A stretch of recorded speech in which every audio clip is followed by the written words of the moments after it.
Hi, and welcome to July's first edition of This Week in East Brunswick, the township's own news and information program. Tonight we'll visit Middlesex County College for the public hearing on Edgeboro landfill held last Monday night.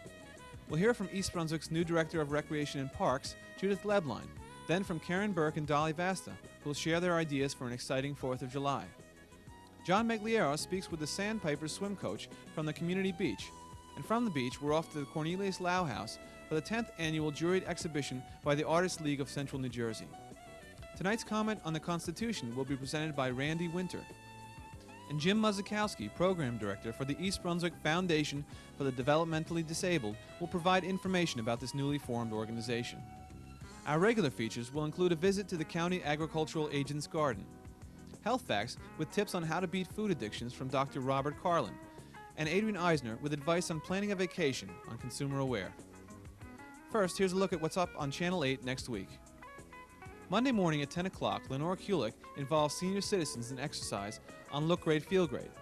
At 10:30 a.m., we're recasting the East Brunswick High School IPPL class debate commemorating the Holocaust on Target. Tuesday night at 7, the City of Beverly Hills presents In Print, and at 7:30, the effects of crowding are explored on Let's Talk Health. At 8 p.m., Paul Hansen hosts You and Your Money, and at 8:30, it's a special Channel 8 presentation, The Recreation and Parks Experience. Wednesday afternoon at 3, neighborhood kids gather at the studio for Stories from the Library. At 7:30 Wednesday evening, Spotlight on Education highlights the humanities at the high school. We'll be back again next Thursday at 7 and 8 p.m. with an all-new edition of This Week in East Brunswick. Remember to check the Channel 8 guide for repeats of our shows. Monday night, Middlesex County freeholders heard the public's opinion of the county's proposal to purchase and expand Edgeboro landfill and build a garbage-to-energy incinerator in Sayreville.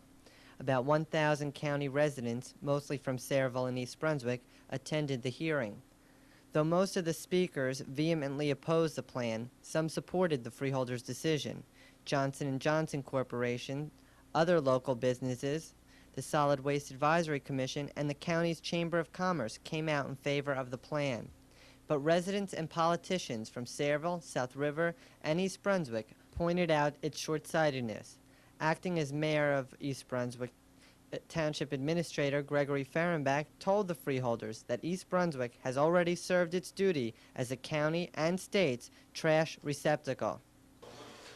There are those who will suggest that East Brunswick complains about the landfill are another example of the not in my backyard syndrome. This is patently untrue for the following reasons. In the past year, the township has been the recipient of 1/3 of the solid waste of the entire state of New Jersey, including over 100 trucks a day from New York.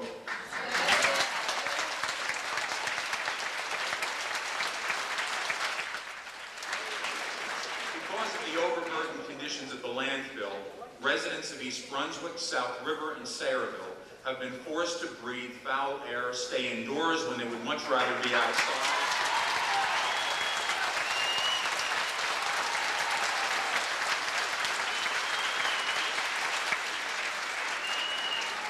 Fear for their very safety on Route 18 and local roads, be caught in traffic jams, and be submitted to a whole host of conditions that have significantly reduced our collective quality of life.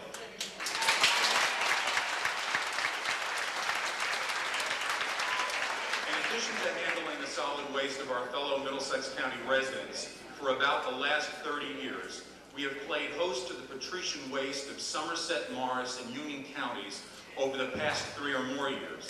We have served as the scapegoat and the easy solution to the problems of elected officials in those counties who have not had the spine to make the decisions required of their office, and of the bureaucrats in Trenton who have never had a first-hand experience with the problem.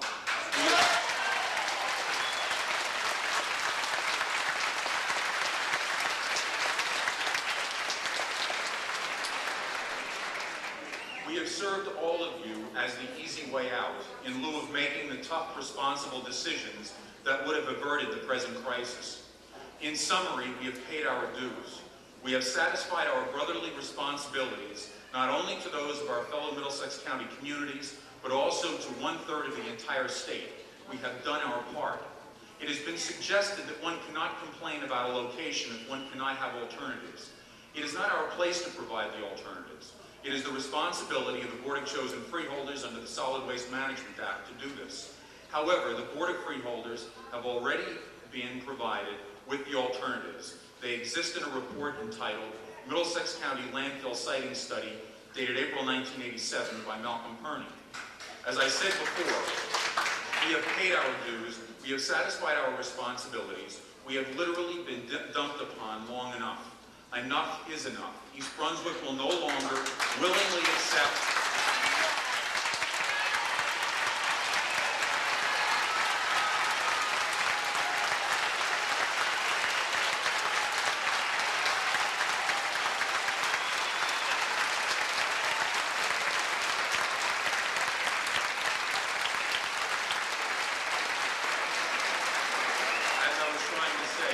Brunswick will no longer willingly accept the cast-offs, waste, and debris of others.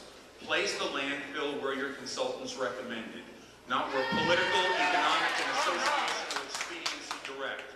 The decision-making process is not to be a stream finding the least course of resistance. It is to be a responsible, considerate decision made by public officials elected for that purpose. Perform your responsibilities responsibly, not expediently. Thank you. Thank you, sir. Sayreville Mayor John McCormick also denounced the plan, and East Brunswick's hired consultant, Michael Rodberg, called the proposal stupid. I'm here tonight to lay before you some of the simple and indeed simple-minded facts which go against your proposal to purchase Edgeboro. They're so obvious that one need only read the Malcolm Perney report and quote from it to tell you why what you do is not in the best interest of Middlesex County. You suggest a proposal which is the most costly of anything which you could consider for siting a landfill. You suggest a proposal which is economically, legally, environmentally stupid.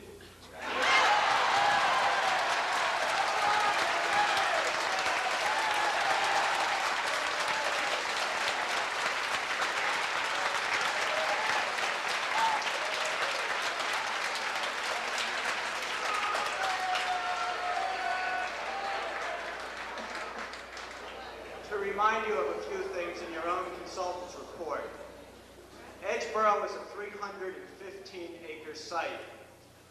25 of those acres are scales and access roads. 200 acres are already garbage. 30 years of garbage is out there already. 57 acres are leachate ponds.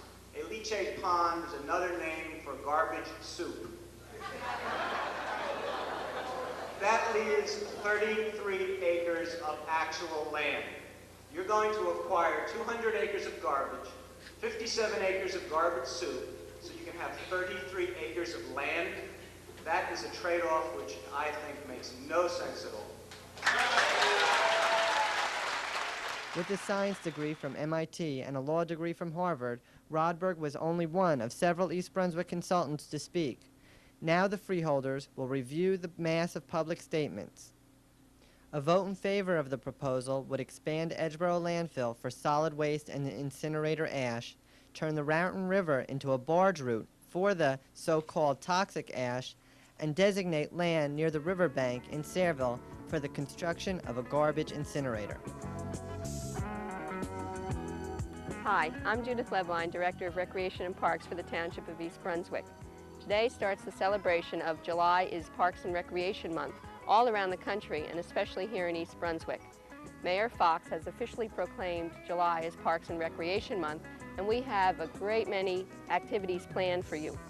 We hope that you get involved with them. Throughout the month, you're going to be seeing some shows on Channel 8 here all about the Parks and Recreation experience. You'll also be introduced to a little family of cartoon characters. They're the Life Be In It family, and they're part of a national program that will encourage families to get out and use their parks and take part in the many free activities that are available, whether it's taking a canoe out on the lake or going for a swim or flying a kite or just taking a walk in one of our nature areas. We hope you enjoy the little family as much as we do and come to know them as part of our East Brunswick program. This evening at 8:30, the East Brunswick Parks and Recreation Experience will be shown.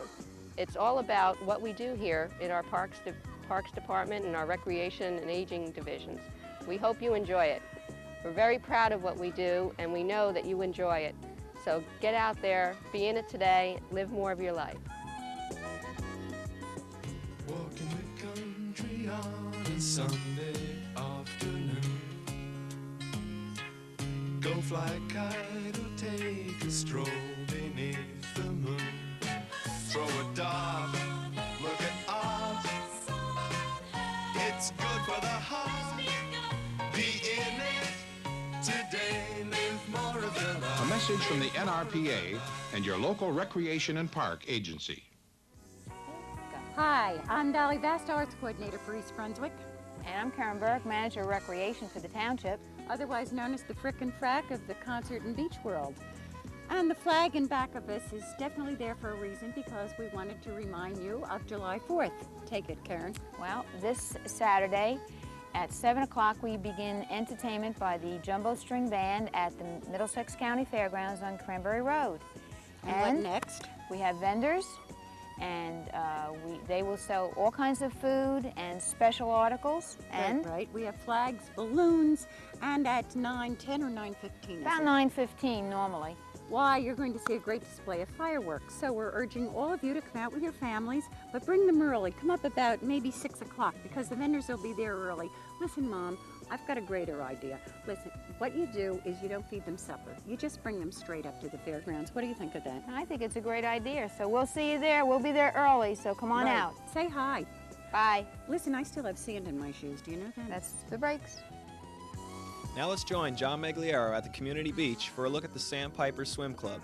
One of the best kept secrets here at the East Brunswick Community Beach is their swimming team, that is the Sandpipers. Joining me this evening is their swim coach, Emmy Phillips. Emmy, tell us a little bit about the program here. Well, the East Brunswick Sandpipers has been in existence for many years. I've swam on the team myself. It's a fun-filled activity that joins various age groups from 8 and under to ages 18. Are there planned swim matches or meets? Yes, we have 12 meets. It is a scheduled section. It's posted in the breezeway of the beach up here. Emmy, is it open to anyone regardless of their level of swimming capability? Yes, I will be able to teach anyone how to swim. If they can't make it down the pool, 25 yards is the basic requirement. But if they can't make it, I'm willing to work with them. Okay, and how does someone go about signing up for the Sandpipers or becoming part of this team? You can sign up right in the beach office up at the Sandpipers East Brunswick Community Beach. Also over in the Recreation Department, which is located at the library. Could I have the attention of the Are there drivers any for 1 diving? second? Please make sure Is there you write a the diving number team here? of the event There's no and the diving swimmer's team name anymore on the because of card. insurance for other clubs. Could not afford it, so we eliminated it. Okay, I'd like to just jump back quickly to the meet situation that you have. How many meets? What kind of competition do these kids face? Okay, there's 12 meets per season. They run Wednesday nights and Saturday mornings. Each meet is a little bit different because Wednesday nights girls swim different events. Saturday mornings they swim different events. Boys the same way. Each will swim 2 individual races and 1 relay. Okay, Emmy, you mentioned to me before we went on camera that this is your first year. How's it been so far? So far it's been exciting, and I'm willing to work with the kids, and I'm looking forward to an undefeated season. Well, we wish you the best of luck, and we'd like to let people know that the Sandpipers are down at the East Brunswick Community Beach. If you're interested in swimming, either you have a child that would like to participate or you'd like to come watch some exciting swimming, please come on down. I think Emmy's going to have a great team. For This Week in East Brunswick, I'm John Meggiolaro. Thanks for being with us. Hello, and welcome to the Cornelius Lau House, the Middlesex County Museum in Piscataway. I'm Susan Kittredge, Assistant to the Director of the Middlesex County Cultural and Heritage Commission, and I'm here with Pat Hill-Cresson, the Historic Site Supervisor for the museum. We are here for the Artists League of Central New Jersey's 10th annual juried exhibition. The site, the Cornelius Lau House, is a 1741 Georgian manor that's listed on both the state and national registers. It was purchased by the Middlesex County Board of Chosen Freeholders in 1979 for use as a county museum, and is administered by the Cultural and Heritage Commission. The exhibition that is here is sponsored by both the Artists League and the Cultural and Heritage Commission. The Artists League is an organization of visual artists throughout the state of New Jersey. I'd like to introduce Pat Hill-Crescent, who is the Historic Site Supervisor and who's been overseeing the installation of this exhibition. Hi, Pat. Hi, Susan. Just to talk a little bit more about this exhibit, it is, as Susan mentioned, the 10th annual. This year we opened it up. It's a tri-state exhibit. It's New Jersey, New York, and Pennsylvania. And we got around 244 entries with 63 people being represented in the exhibit. It was juried by the co-director of the Stamfley Gallery in New York, Philip Bruno. It was done completely by slide jurying. And there are some wonderful pieces here. It's a show with a lot of variety. There are a lot of different styles and mediums that have been used. Right now I'm standing between two pieces by local artists. This is a sculpture by Ed Spiro. Many of local people may know him for his wood sculpture. And also over here on the mantle is a piece by Pat Shammy called September. This is a watercolor that won the Watercolor Award. On this wall is another East Brunswick artist, Carol Gran. This piece is entitled Downtown. It's a collage, and this artist, her works are often sequential panels attached together to form one large panel which sort of tells a story. And she takes her own photographs. She uses Xerox magazines to create, along with paint, a kind of narrative collage. This is our Grumbacher Silver Plaque Award. This is a painting done by David Hunt entitled New Year's Eve. It's an oil painting. It's a beautifully painted, realistic work that has a 40s feel to it. You'll notice the film actress Veronica Lake on the television and other objects on the table and in the room that may remind you of your parents' house or grandmother's house or whatever. But it is a beautiful painting, quite technically adept, and it was a large prize winner. And finally, just to note one other piece, a very unique piece by Betty Jane Lee entitled Sunrise. This is an acrylic on wood, and as you may well see, it's pieces of plywood that have been matched together, and then the grain of the wood utilized to create a very interesting sort of repeat pattern. A nice change, very interesting, adds an interesting variety to our show. So please, everyone, come to see the exhibit, which will be here at the museum through July 17th. The hours are from 1 to 4, Tuesdays through Sundays. We're closed Mondays and holidays. The location is 1225 River Road in Piscataway, and you can call the Cultural and Heritage Commission for directions. The number is 201-745-4489. Also, if anyone would be interested in the Artists League and more information about that organization, they may call the same number.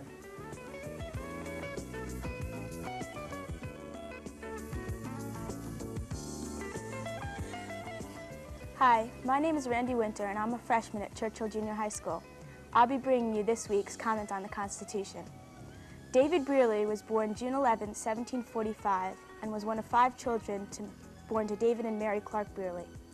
After studying the law, he was admitted to the bar at age 21.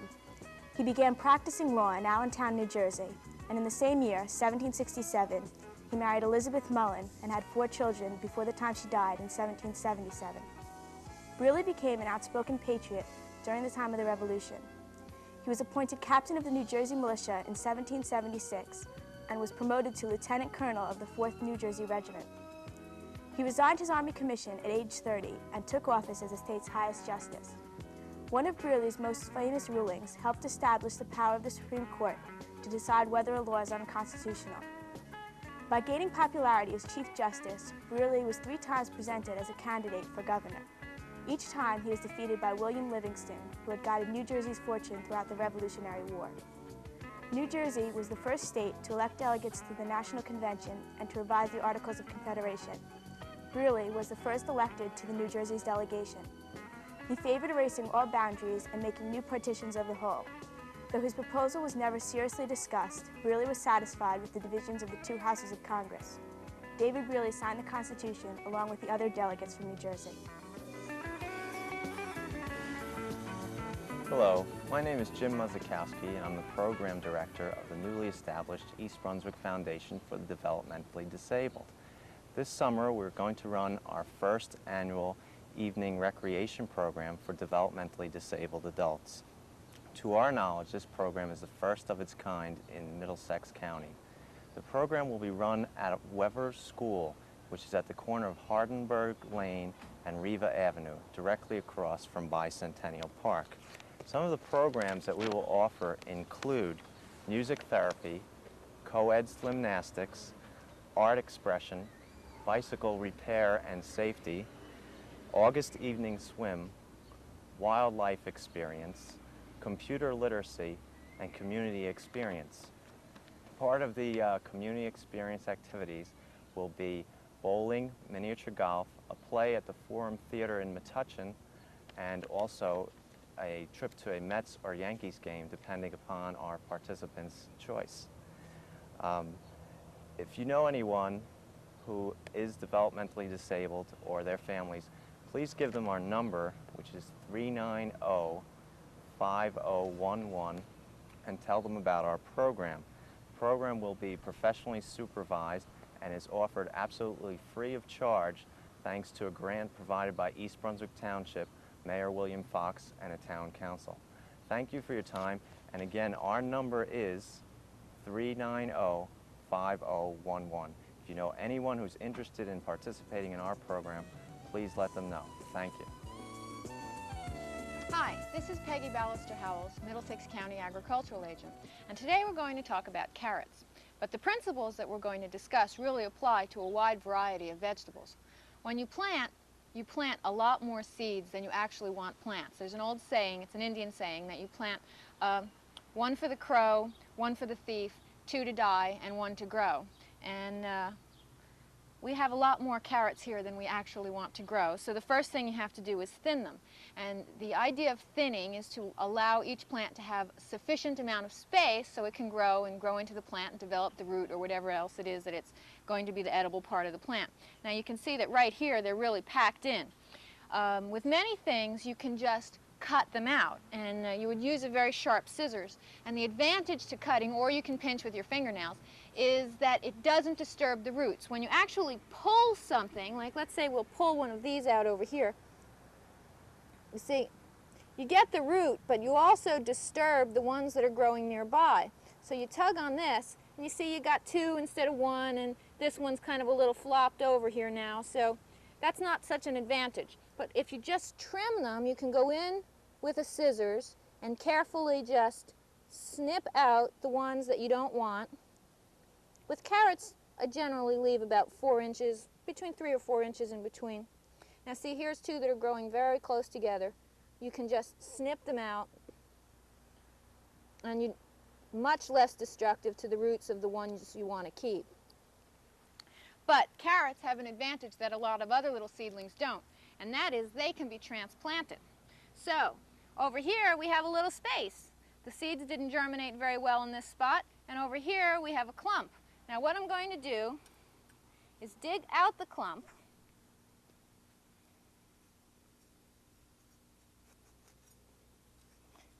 trying to be careful to disturb the roots as little as possible.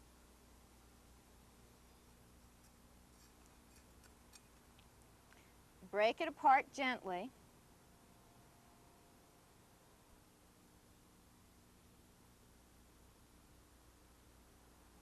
Okay, now here we have a couple that have been nicely separated. The roots are pretty much intact. And you could just dig a small hole and transplant it in here. Now the thing you've got to remember is you should never do this on a sunny day where it's real hot. As you can tell, it's a little cloudy right now, and you should water it in immediately after transplanting it. Now some things, you can do other things with the thinnings, like radishes, for example, you can just eat the leaves, so those aren't wasted either. But it's very important to thin to the proper spacing, and you can find out what the proper spacing is on the seed packets when you buy them. Okay, we'll see you here next week in my backyard.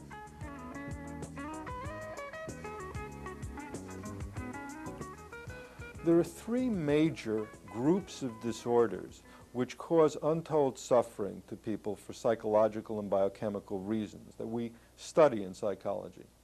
One of those sets of disorders are the schizophrenias, severe thought disorders. Another set are related essentially to anxiety, fears, phobias, and the like.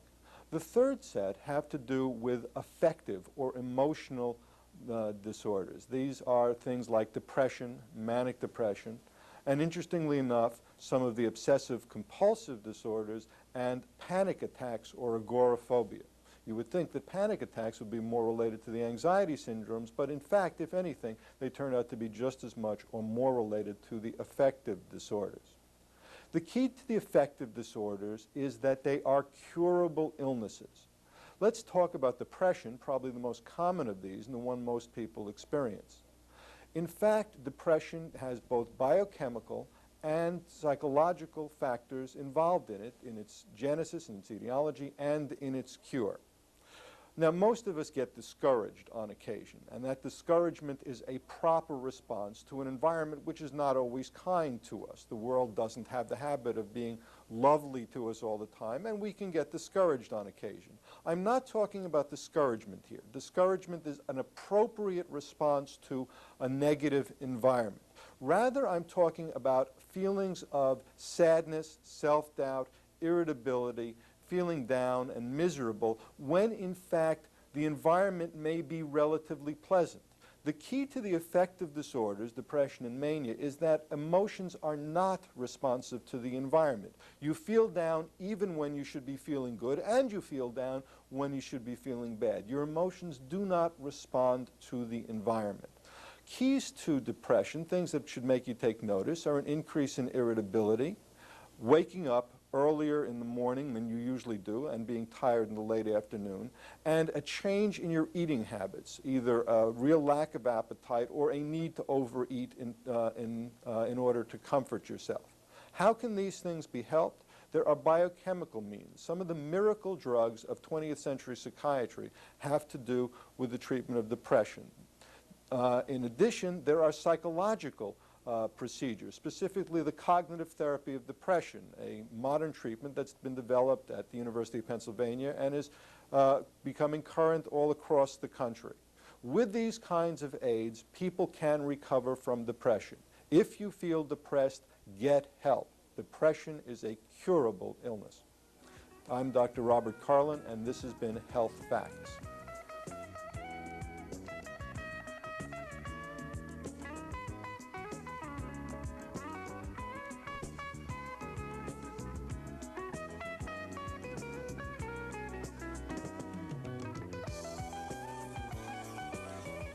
Hello, and welcome to Consumer Aware. I'm Adrienne Eisner, Director of the East Brunswick Consumer Affairs Office. Many of us are receiving solicitations from companies offering bargain vacations, either through the mail or by telephone. As a consumer, you should examine the following warning signs when considering such a travel bargain. First of all, does the price seem unreasonably low compared to similar offers? Are you asked for your credit card number over the telephone? Are the solicitors willing to give you the name, address, and telephone number of their company? Are you asked to make an immediate decision? Is the company willing to send you information about the offer, including your total cost, the specific components included, and the terms and conditions that pertain to your trip in writing before you have to commit any money? Do they have a prepared brochure? Do they name the airlines on which you'll be flying and the hotels in which you'll be staying? Don't accept answers like all major airlines. If you do not receive the appropriate answers, tell them you would like to call the airlines, hotels, and other travel suppliers before you actually make a decision. Are you quoted one price, then asked to provide an additional deposit or pay a fee to join a club? Many cut-rate resort vacation offers are made by companies trying to sell time-sharing options or condominiums. Ask whether the vacation time will be spent inspecting timeshare properties. High-pressure sales tactics usually go hand in hand with these presentations. A tip-off to this type of promotion is one in which the participants must earn a minimum salary to participate. Legitimate travel companies will not question your income. In general, all companies promoting travel should be willing to fully disclose all relevant details about the offer that they are making so that consumers can make comparisons and thereby make informed decisions.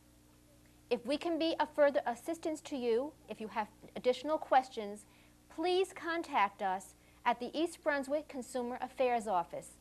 We're in the office Monday through Friday from 9 a.m. until 5 p.m. Our telephone number is 390-6954.